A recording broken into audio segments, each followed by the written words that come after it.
Like, comment, share and subscribe my YouTube channel. Assalamu alaikum wa rahmatullahi wa barakatuh.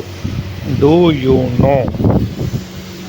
کیا آپ جانتے ہیں کہ ہمارے پیارے نبی کریم حضرت محمد مصطفیٰ صلی اللہ علیہ وآلہ وسلم پر وحی کی کیفیات کیا ہوتی تھیں اور کتنی ہوتی تھیں اور کیسے ہوتی تھیں؟ ان سوالوں کے جواب تلاش کرتے ہیں۔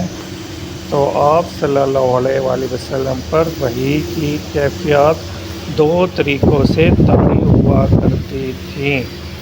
پہلا طریقہ کیا تھا کہ آپ صلی اللہ علیہ وآلہ وسلم کو گھنٹی کی سی آواز سنائی دیتی تھی اور یہ چیز آپ صلی اللہ علیہ وآلہ وسلم پر بہت سخت کیفیت طاری کر دیا کرتی تھی۔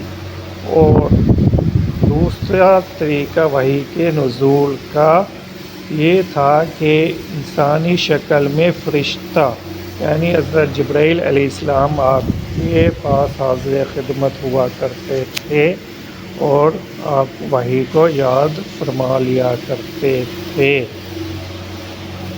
بخاری حدیث نمبر 2 کے ریفرنس